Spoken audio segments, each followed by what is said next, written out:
세상에, 이런 채널이 있다는 걸 왜 이제서야 알게 된 걸까요? 안녕하세요. 저는 나이 40살의 이혼녀가 된 여자입니다. 정말 제 인생에 이런 일이 생길 거라고는 전혀 생각도 하지 못했고, 제가 이혼을 하게 될 거라고는 상상도 한 적이 없었습니다. 나이 40이 적다면 적고 많다면 많은 나이지 않겠어요? 지금 나이에도 충분히 좋은 사람 만나서 새 출발할 수 있을 거라 생각은 하지만 그럼에도 불구하고 참 씁쓸하네요. 제가 지금부터 풀어나갈 이야기는 조금 답답할 수도 혹은 일부분 시원할 수도 있는 이야기입니다. 저에게는 크나큰 상처이긴 했지만 모든 일이 다 지나간 뒤 다시 생각해보니 지금이라도 탈출하게 된 게 참으로 다행이지 않나 싶네요. 하늘이 저를 조금 더 빨리 도와주셨다면 더 좋았을 테지만요. 그러면 미뤄둔 이야기를 지금부터 꺼내보겠습니다. 저는 고등학교에 진학하면서부터 정신을 차리고 공부를 하게 된 케이스입니다. 대기업에 취직하겠다는 일념 하나로 17살 때부터 코피 쏟아가면서 공부를 했습니다. 고등학교 다니던 시절에 일찌감치 워드 자격증도 땄고요. 공부를 하는 틈틈이 한자 급수 시험도 보고 했습니다. 오로지 취업을 빨리 하겠다는 일념 하나로 만들어낸 결과물이었습니다. 부모님은 커서 뭐가 되려고 저렇게 악착같이 사냐고 했는데 그 결과물이 바로 대기업 입사였네요. 대학 다니던 시절에도 인턴십 참여에 불을 켜고 달려들었고 중간에 교환학생 프로그램도 선정되어 다녀왔습니다. 줄줄이 늘어놓는 이유는 제가 대기업 취직에 성공을 했고 능력도 인정받아 초특급 승진을 했기 때문입니다. 저와 남편이 만나게 된 자리도 회사였기 때문에 회사 이야기를 빼놓을 수가 없네요. 같은 대기업에 다니면서 서로의 연봉도 다 알 만큼 친한 사이였는데 원래 오빠가 여보 되는 거 아니겠습니까? 남편은 저보다 나이는 많지만 6개월 뒤늦게 입사를 했고 당연히 저보다 직급이 낮았습니다. 제가 초특급 승진을 했다고 했잖아요. 인턴도 지금 다니던 회사에서 시작했고 입사하자마자부터 큰 프로젝트에 발탁이 되어 두각을 드러냈습니다. 당연히 윗선에서는 저를 이쁘게 봐주셨고 동기들이 일찌감치 결혼을 하면서부터 제가 더 자리를 차지하기가 좋아졌습니다. 남편은 제가 직급이 더 높고 제가 더 회사에서 자리를 탄탄하게 잡고 있다는 사실을 못마땅해 했습니다. 약간 남자는 하늘이다 그런 마인드로 사는 경상도 집안의 첫째 아들이었거든요. 연애할 때부터 그런 것 때문에 조금 부딪히긴 했지만 그냥 저도 남편의 자격지심이다 하고 넘어가기 시작했어요. 연애할 때도 그렇게 계속 제가 연봉이 더 높고 직급이 높다는 이유로 빈정거리는 빈도수가 꽤 있었거든요. 처음에는 그걸로 불같이 화도 내고 헤어지기도 했었는데 결국 남편에게 저는 필요한 사람이었기에 다시 만나게 되었습니다. 하지만 그 빈정거림이 쉽게 사라지진 않았죠. 밥을 먹으러 갈 때도 돈 더 잘 버는 네가 사라면서 비싼 초밥집 가서 밥을 먹질 않나. 그래놓고 지가 살 때는 냉동 삼겹살집 데려가고요. 커피를 마실 때도 제가 살 때는 케이크며 쿠키며 엄청나게 사서 주머니에 꾸역꾸역 챙겨가질 않나. 물론 지가 살 때는 아이스 아메리카노 한 잔 사고 끝이고요. 뭘 하려고 하면 돈 잘 버는 네가 사는 거지 를 입에 달고 살았습니다. 처음에는 그게 너무 꼴보기 싫어서 몇 번이나 그만 만나자고 했습니다. 그런데 또 그만 만나자고 하면 저한테 빌어요. 저 아니면 안 된다고 울고 불고 매달리더라고요. 그리고 또 한동안은 그런 소리 없이 저한테 잘해줘요. 그래서 마음이 약해져서 속아 넘어가지고 하다 보니까 저도 그 빈정거림에 무뎌지더라고요. 시간이 물 흐르듯이 흐르고 어느 정도 나이가 차니까 결혼 이야기가 솔솔 나오더군요. 사실 그때까지도 저는 확신이 없었어요.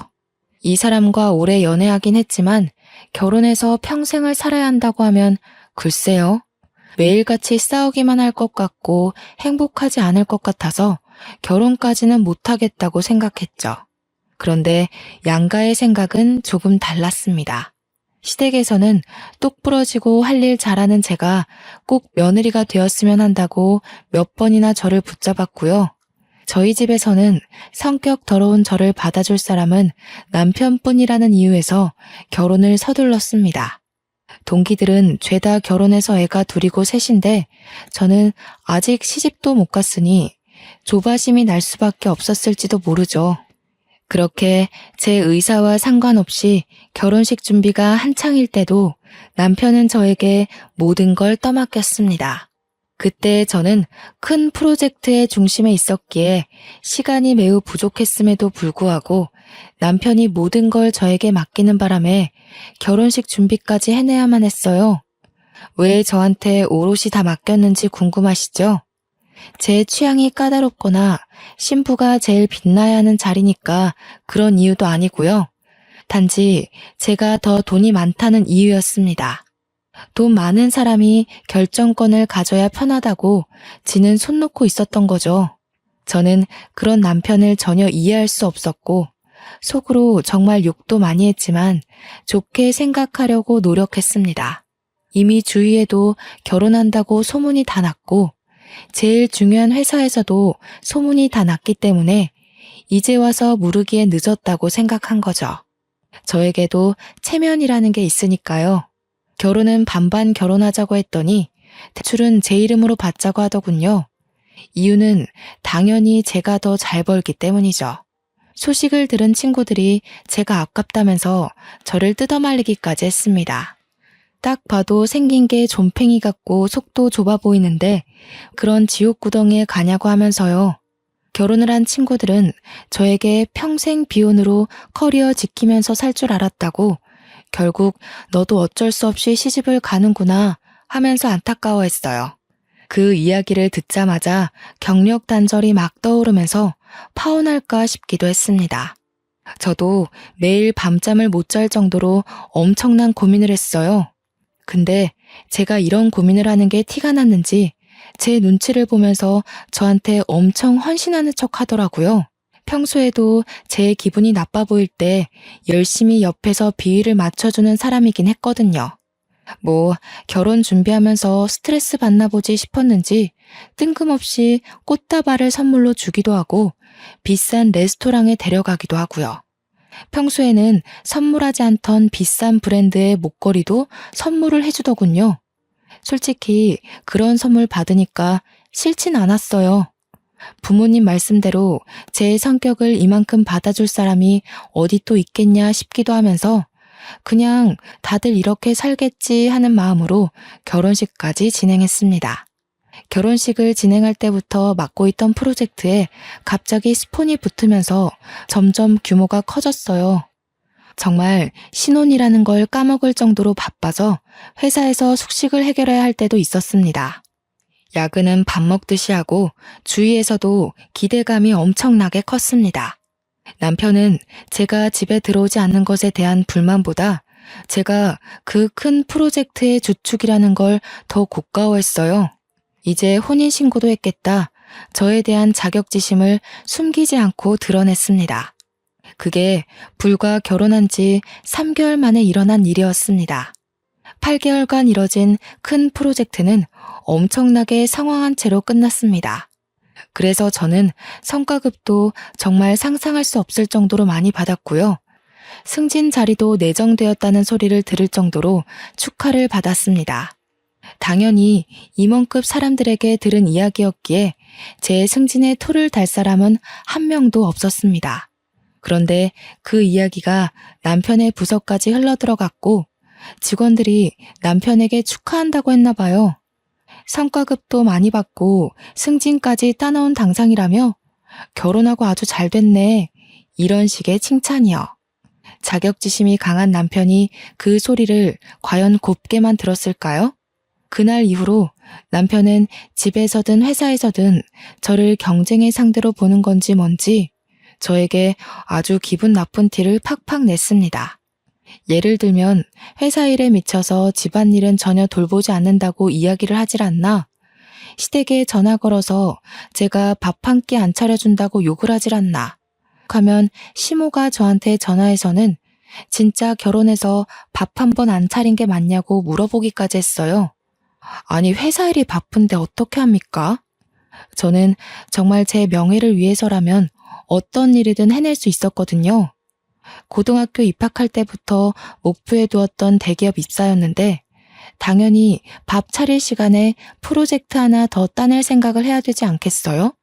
저는 남편에게도 솔직하게 이야기했어요. 나에게는 뚜렷한 목표가 있고 그걸 해내기 위해서는 밥 차리는 시간까지 모조리 회사에 쓰고 싶다고요. 남편은 대인배인 척 알겠다고 했지만 그걸 빌미로 시댁에 저를 욕하고 싶었던 거였겠죠. 저는 시댁에 제 욕을 했다는 것 자체를 이해하지 못했고 그걸로 남편과 저는 조금 싸우게 되었습니다. 한창 좋아야 할 신혼에 부부싸움이 잦으니 정말 지치더라고요. 결혼한 지 6개월도 안 돼서 이혼하는 부부도 있나 인터넷에 검색까지 해봤다니까요. 그렇게 서로 마주보고 밥도 안 먹고 지내기를 반복하다 남편이 저에게 이야기를 좀 하자고 하더군요. 그래서 못 이기는 척 화해를 해야겠다 싶었는데 남편은 저에게 아주 기가 막힌 이야기를 했습니다. 나 사업을 해볼까 하는데 어차피 대기업에 다녀도 당신보다 벌지도 못하니까 회사 때려쳐도 되지 않을까? 당신이 버는 돈이면 우리 둘 먹고 사는데 문제 없으니 더 늙기 전에 도전하고 싶어. 그게 무슨 귀신 씨나라 까먹는 소리야? 지금 우리가 대기업에 다니고 둘 다 맞벌이를 하니까 돈도 모으고 대출도 갚고 안정적인 거지. 당신이 여기서 그만두면 우리 당장 대출 갚는 것도 힘들어질 텐데. 저는 남편을 뜯어 말려야만 했습니다. 객관적으로 보나 주관적으로 보나 남편은 그냥 남 밑에서 시키는 일이나 잘하고 사는 게 적성에 맞는 사람이거든요. 프로젝트에 투입되었다가 이리 끌려다니고 저리 끌려다녀서 잘린 것만 2번 봤는데 뭘 믿고 사업을 한다는 건지. 솔직히 사업을 한다 치면 저 같은 사람이 하는 게 더 어울리거든요. 제가 반대를 하고 나서자 남편이 또 뾰루퉁한 얼굴이 되길래 일단 구체적인 사업 계획이나 들어보자 했습니다. 이 사이트 보이지? 이게 중국에서 운영하는 사이트인데 도매 물건들을 파는 곳이야. 중국에서 싼값에 물건을 사와다가 우리나라에서 파는 거지. 근데 처음부터 재고를 많이 가져올 필요도 없어. 도매면 보통 최소 수량이 100개, 1000개 이러지 않아? 근데 이 사이트는 10개만 사도 돼. 매장이나 이런 데서 팔겠다는 건 아니고 나도 인터넷 사업자내서 인터넷 쇼핑몰 오픈하면 잘 될 것 같아. 요즘은 SNS 홍보도 하고 하니까 재고 떠안을 필요도 없고 괜찮지 않아? 이야기를 듣는데 사업 계획이 꽤 구체적이더라고요.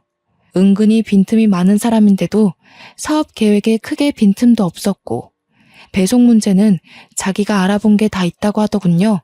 그러면서 도매 가격에 몇 %를 더 얹어서 팔면 순이익이 얼마가 난다면서 계산까지 척척 하는데 괜찮겠다 싶었어요.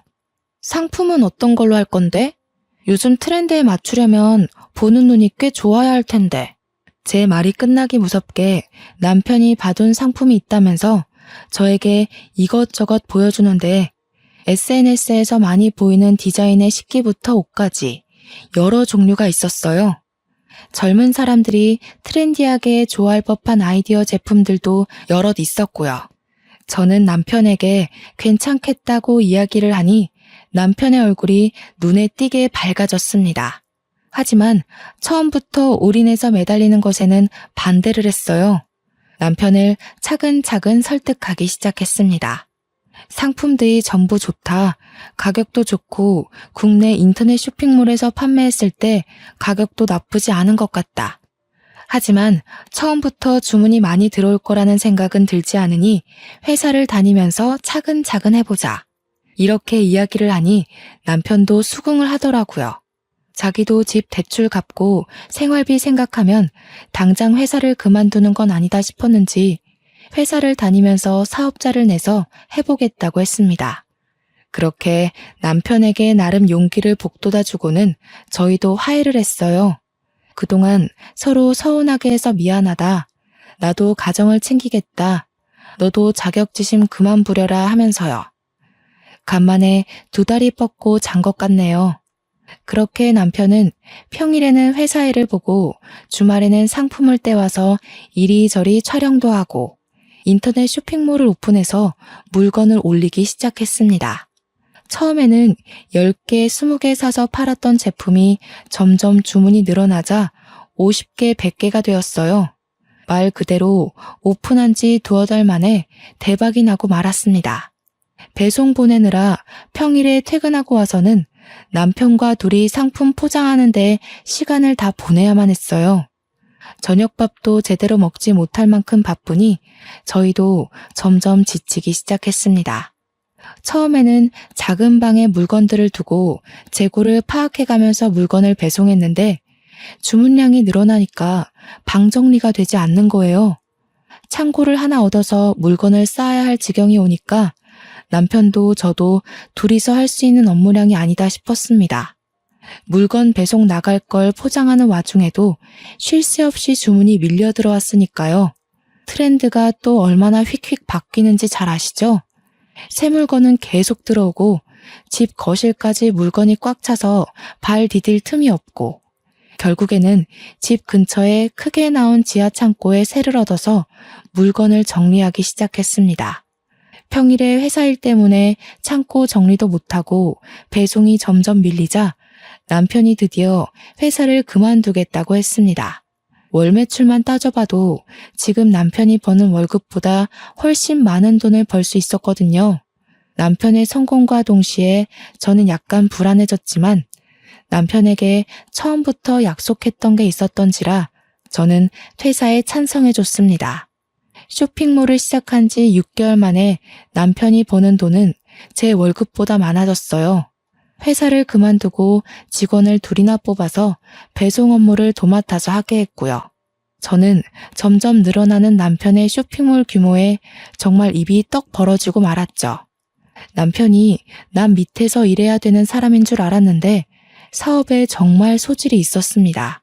제가 모르는 사이 맘카페 같은 곳에도 홍보를 했고 SNS 활동도 활발하게 하면서 사업을 점차 키우고 있었던 거죠. 대기업을 퇴사할 때도 조금은 섭섭해할 줄 알았는데 시원한 마음만 가득하다면서 정말 행복해했습니다. 그런 남편의 모습을 보면서 정말 용기 있는 선택이라고 생각했고요. 그런데 남편이 저보다 월급이 많아지고 사장님 소리도 듣고 장사가 정말 잘 되니까 점차 저에게 으스대기 시작했어요. 카드 하나 띡 던져주면서 앞으로 생활비는 본인이 책임지겠다면서 제가 버는 돈은 푼돈이니까 전부 저금을 하라는 거예요. 은행에 가서 펀드 가입도 하나 하고 적금도 들으라고 종용했어요. 그러면서 자동이체까지 걸어버리고 저한테 앞으로는 가계부도 쓰고 버는 돈 전부 모으고 있는지 확인하겠다고 저를 올가매는 거예요.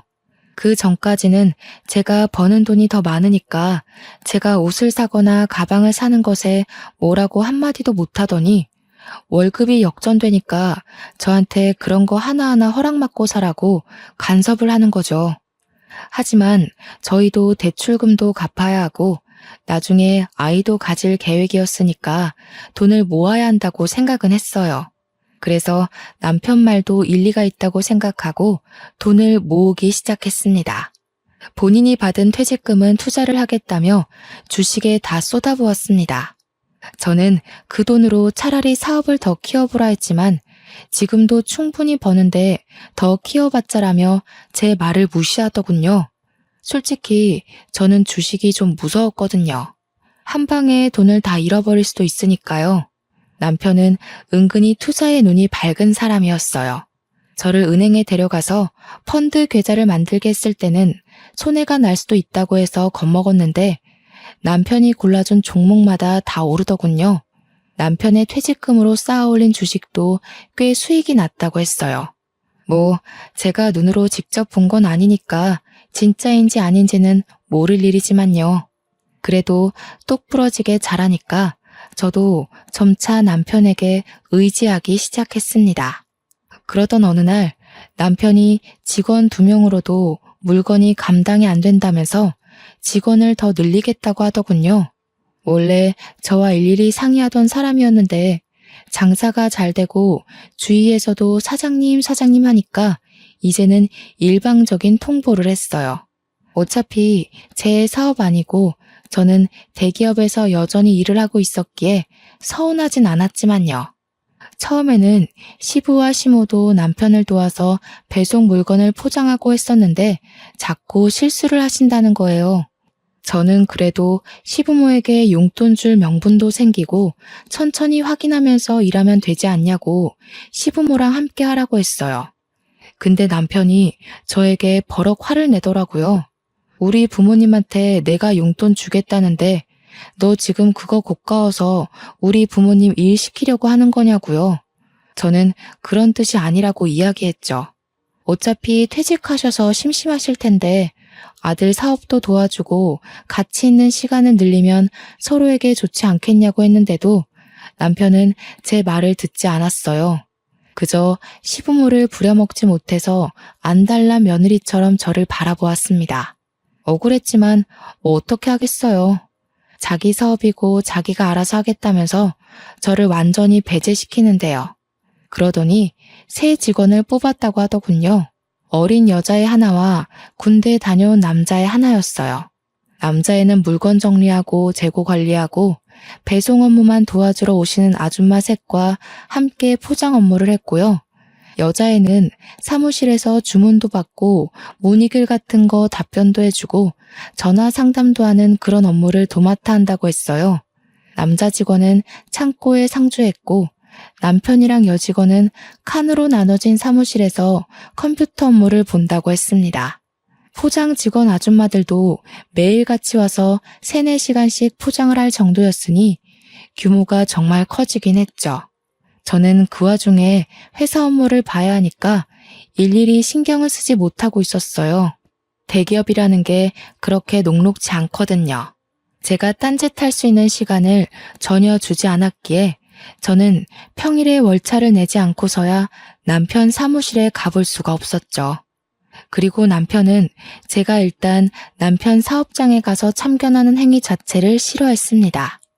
직원들을 새로 뽑고 몇 개월이 지나서 제가 회식이라도 해야 되는 거 아니냐고 퇴근하고 들리겠다고 하니까 완전 반대를 하더군요. 사장이 있는 것도 눈치 보일 텐데 사장 부인까지 온다고 하면 애들 기죽는다고요. 아니 뭐 제가 애들 잡아먹는 것도 아닌데 그렇게 말하니까 좀 그렇더라고요. 제 월급을 전부 적금과 펀드에 쏟아붓고 있었잖아요. 그러다 보니 제가 성과급을 받지 못하면 개인적으로 쓸 수 있는 돈이 없더라고요. 이미 예전부터 모아두었던 돈은 집 대출금 갚는 데 쏟아부었고 이전에 받은 성과급으로는 이미 가방도 사고 부모님 용돈도 드렸고요. 회사 일에 매진해봐야 월급 통장으로 돈이 들어오면 전부 다른 계좌들이 퍼가요 하니까 제 개인 돈이 없는 거예요. 있는 거라곤 달랑 남편이 준 카드 하나뿐이었어요. 그래서 어쩔 수 없이 남편 카드로 팀원들한테 커피를 하루 쏜 적이 있었어요. 제가 써야 할 차례이기도 했고 제 승진이 코앞이었던 터라 기분 낼 겸 썼습니다. 그런데 카페에서 5만 원 정도 긁고 나니까 남편한테 바로 전화가 오는 거예요. 무슨 카페에서 뭘 먹었길래 5만 원씩이나 나오냐고 저한테 잔소리를 막 하는 거 있죠. 저는 너무 당황스럽고 또 한편으로는 수치스러운 마음이 들었어요. 제 한 달 월급이 600만 원이거든요. 남편이 버는 돈은 정말 1000만 원 가까이 되고요. 근데 고작 5만 원어치 커피 사 먹었다고 바로 전화해서는 잔소리를 퍼붓다니. 결혼하고 나서 비상금 한 푼 모아둘 생각 안 한 제가 너무 바보같이 느껴졌습니다. 그렇다고 제가 집에서 놀고 먹으면서 남편 카드 쓰는 그런 사람도 아니고 저도 사회생활을 하는 여잔데 저한테 5만 원 가지고 그렇게 치졸하게 굴 거라고는 생각도 못했어요. 점점 제 입지가 좁아지는 듯한 느낌도 들고 저도 결국 대한민국의 남편 눈치 보는 며느리가 되는 건가 하는 생각도 들었고요. 근데 거기서 끝나지 않고 남편이 갑자기 대기업 다니던 시절을 들먹이면서 자격지심을 또 부리는 거예요. 그깟 회사 다니면서 너한테 굽신거렸던 거 생각하면 열불이 뻗친다나 뭐라나. 진즉 사업을 했으면 그때 너한테 그렇게 수그릴 필요도 없었는데 이러면서 저한테 그 월급 받아서 뭐 할 거냐고 하더라고요. 고작 600만 원 벌면서 언제 벌어서 언제 쓰냐고. 저는 진짜 그 말을 듣는데 아니 이 사람이 돈 좀 번다고 이렇게 달라질 수 있나 싶었습니다. 사업 시작한 지 1년도 안 된 사람이 너무 기고만장하다는 생각이 들었어요. 저한테 대기업 다니는 거 아무짝에도 소용없다면서 차라리 때려치우고 자기 일을 도우라는 거예요, 글쎄. 아시다시피 제 팀장 직함이 눈앞에 바로 있고 제 일에 얼마나 자존감이 넘치는지도 아는 사람이 저한테 저러니까 너무 짜증났어요. 그래서 저도 지지 않고 말했죠. 당신이 회사 다닐 때 성과를 못 내서 그만큼 벌었던 거지 나는 잘나서 잘 번다고. 누가 요즘 월급쟁이로 600만 원이나 벌겠냐고.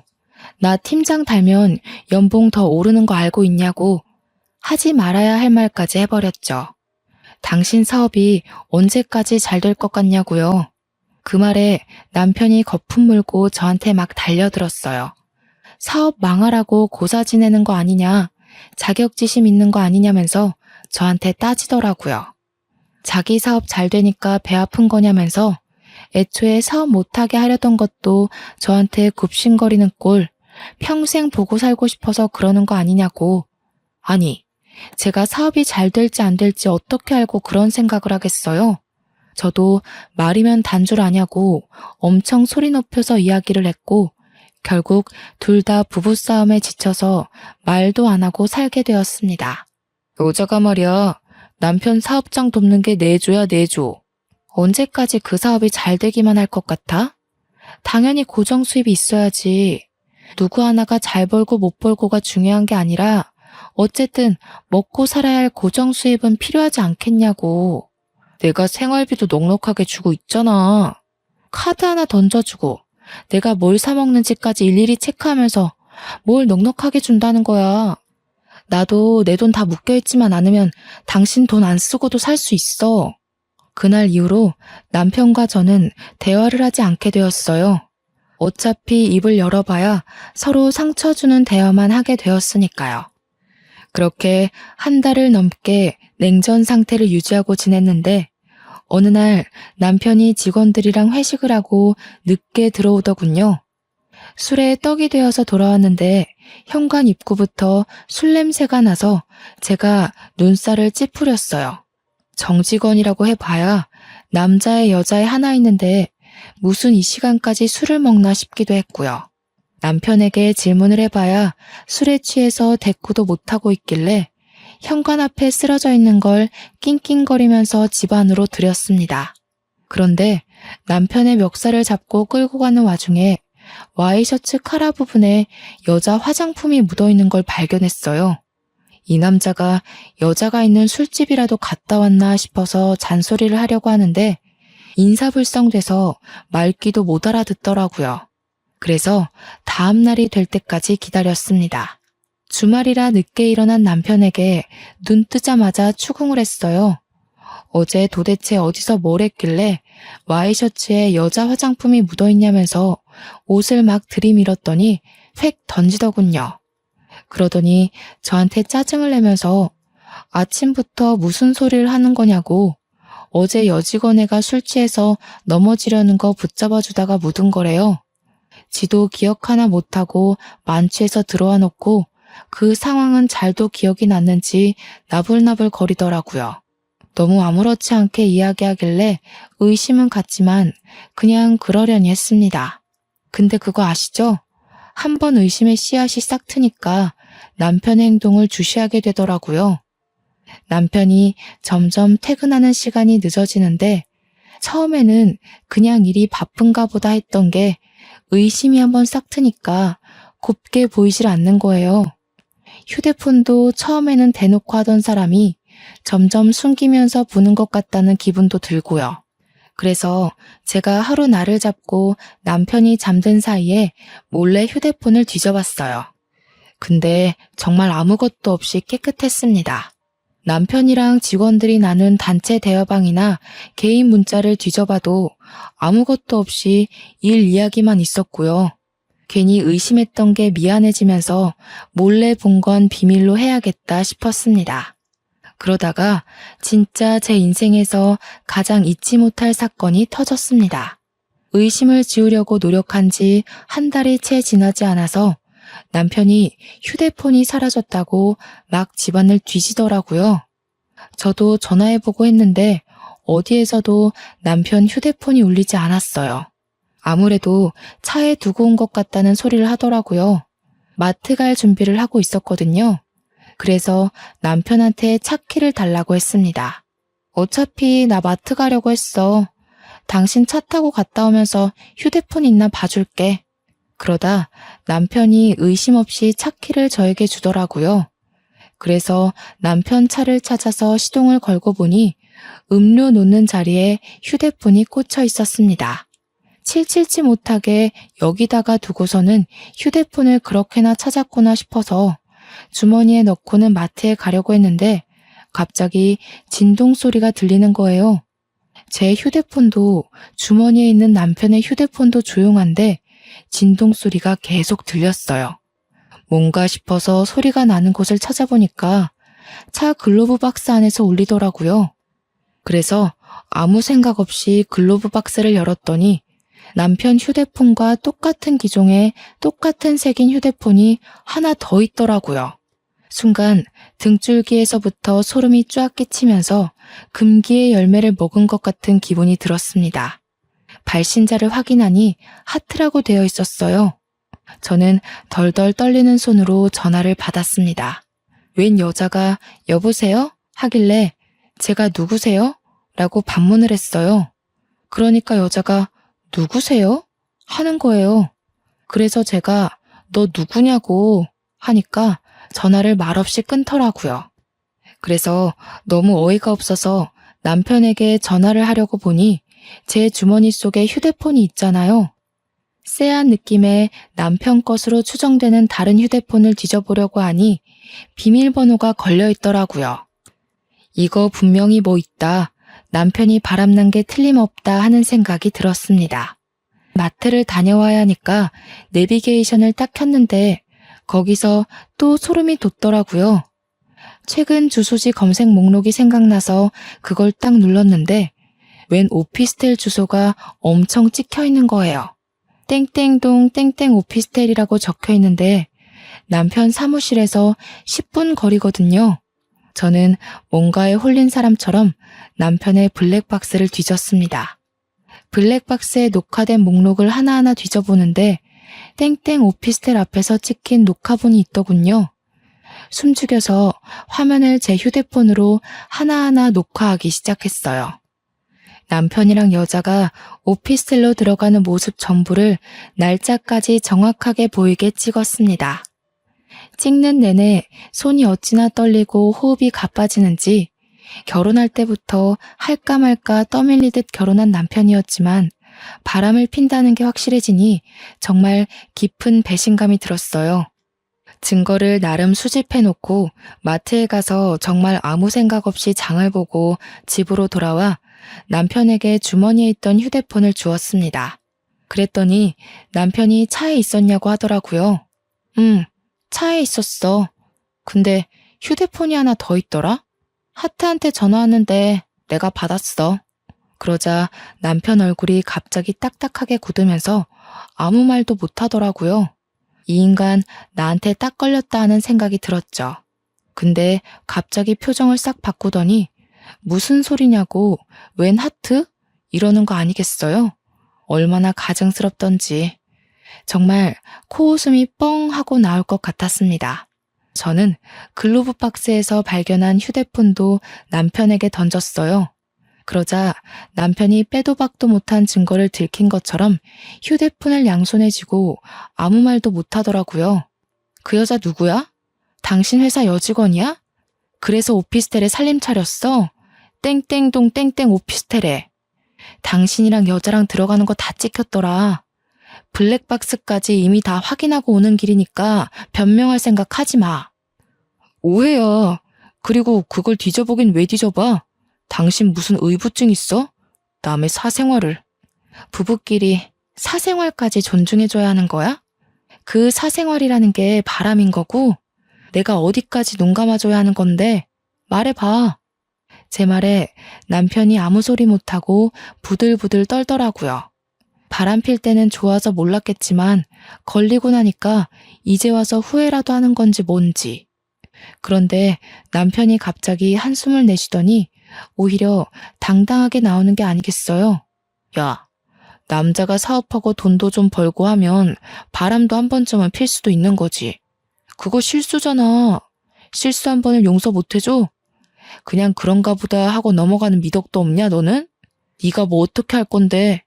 나랑 이혼이라도 하게? 지금 그걸 변명이랍시고 입 밖으로 내뱉는 거야? 바람이 실수라고? 나도 실수해도 되는 거야? 너랑 나랑 같냐?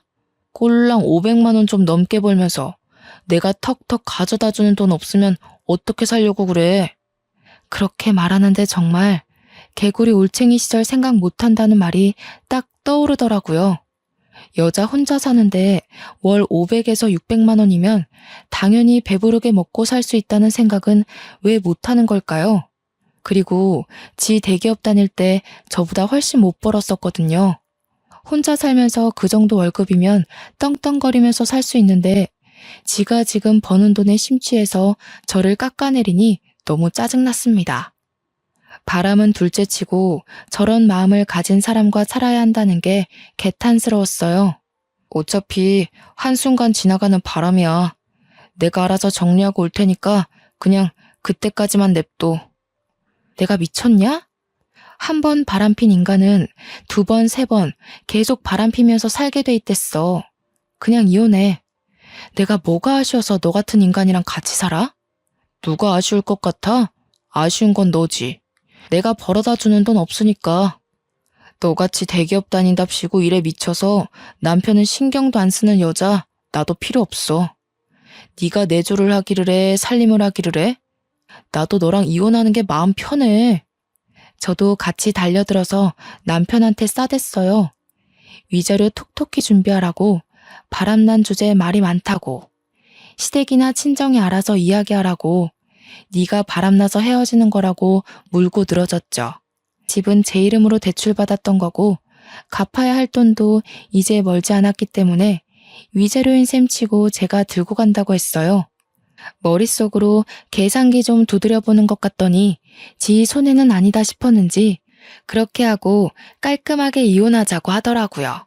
월급쟁이 불쌍해서 자기가 1, 2억 정도 인심 쓰듯이 주는 셈 치자고요. 끝까지 그 잘난 사업장 얼마나 가나 지켜본다 했죠.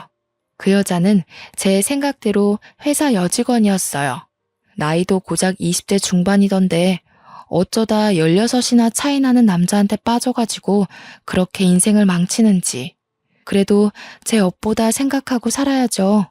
유부남 꼬셔서 살림까지 차린 건데 근데 저는 그냥 넘어가면 안 되지 않겠어요? 남편과 협의이혼 도장 찍고 아파트까지 다 넘겨받은 이후에 상간녀 소송부터 걸었습니다. 증거야 뭐 블랙박스면 충분하다고 하더군요.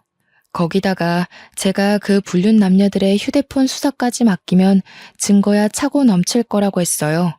제가 상간녀 소송을 걸고 뒤늦게 남편이랑 상간녀가 송달을 받았는지 전 남편이 저에게 전화가 와서 그 소송 뭐냐고 화를 내더라고요. 상간녀 소송이 상간녀 소송이지 뭐긴 뭐겠어. 저는 그 한마디 날려주고 두 연놈들의 번호를 차단해버렸습니다. 당연히 증거가 충분했기에 소송에서 저는 이겼고 위자료로 2천만 원을 받게 되었습니다. 물론 그 돈도 남편의 주머니에서 나온 돈이었겠지만 속은 시원하더라고요. 승소문을 프린트해서 그 동네 오피스텔이랑 상간녀의 본집 주소지 근처에 죄다 뿌려버렸습니다. 인터넷에 찾아보니 명예훼손으로 걸려봐야 처음에는 벌금 몇십만 원이 전부라고 하더라고요. 게다가 상간녀 아버지가 교육자라고 했으니 타격은 더 클 거라고 생각했거든요. 그래서 그 학교까지 수소문해서 주변에 죄다 뿌려버렸습니다. 당연히 동네고 어디고 죄다 소문이 났을 거고 얼굴을 들고 다니지 못할 만큼 수치스러웠을 거예요. 저는 당연히 명예훼손에 걸렸고 벌금형을 받았습니다. 100만 원에 속은 엄청나게 시원해졌으니 아깝지 않았습니다. 주위 눈치 보면서 상간녀로 평생 사는 게 얼마나 힘들겠어요. 남편이랑 오래 만나봐야 얼마나 더 만날 수 있겠나 싶더라고요. 근데 더 속 시원한 건요. 우리나라랑 중국이랑 문제가 생겨서 중국에서 수출기를 닫아버린 사태에서 찾아왔어요. 수출길이 막히니 남편 사업장에도 당연히 차질이 생겼죠. 물건이 바로바로 들어와야 하는데 물건은 들어오지 않고 차일피일 배송 일자만 미루게 된 거예요. 주문이 들어왔으니 고객들은 돈을 다 냈는데 물건은 3주가 지나도 도착을 안 하니까 어떻게 됐겠어요? 한 번에 환불 요청 들어오고 일부 고객들은 사기 사이트라면서 소송 걸고 소송 걸린 것만 해도 몇십 건이라 일일이 대응하느라 변호사비로 돈 다 털리고 환불해주랴 털려 물건 없어서 장사는 안 되는데 직원들 월급까지 또 따박따박 줘야 하고 거기다가 배송 지연 보상까지 일일이 다 해줘야 한다더라고요. 인터넷에는 남편 쇼핑몰이 배송도 안 해주는 사기 쇼핑몰이라고 올라와서 회원들도 우수수 탈퇴하고 벌금 내고 소송 걸리고 전 남편은 거의 회생 불가 수준으로 쫄딱 망해버렸다고 하더라고요. 망하자마자 당연한 수순으로 상간녀도 잠수 탔다고 하대요. 하필이면 그 오피스텔도 상간녀 이름으로 얻었던 거라 그나마 보증금도 털려버리고요. 이 이야기를 어떻게 알았냐고요? 전 남편이 저한테 전화해서는 막 울면서 이야기를 다 해주더라고요. 차단해놨더니 다른 번호로 전화해서 한 번만 용서해달라고 울고 비는데 저보고 그동안 적금이랑 펀드 투자했던 거 많이 오르지 않았냐고 목돈 됐을 것 같다며 아파트 값도 많이 올랐던데 합치면 안 되겠냐요. 제가 미쳤나요? 그딴 새끼랑 다시 살게. 꺼져. 나도 10살 어린 파릇파릇한 연하남 만나서 행복하게 살 거니까. 너는 너대로 알아서 인생 잘 헤쳐가면서 사세요. 그러고 전화 끊고 바로 차단도 해버렸습니다. 그 이후에 연락이 왔는지 안 왔는지도 모르겠네요. 팀장 달고 새 명함 나오자마자 휴대폰 번호도 바꿔버렸거든요. 지가 생각해도 양심 없을 테니 전화는 안 했길 바랍니다. 지금 저는 정말 탄탄대로 잘 밟아가면서 팀장으로서 팀원들 잘 챙기면서 지내고 있어요. 전 남편에게 후원장담했던 것처럼 연하남과 썸 타면서 지내고 있네요. 돌싱이 되어버리긴 했지만 앞으로의 인생은 행복한 일만 가득할 거라 상상하면서 오늘 하루를 마무리 짓습니다. 여러분도 즐거운 인생 사시길 바랄게요.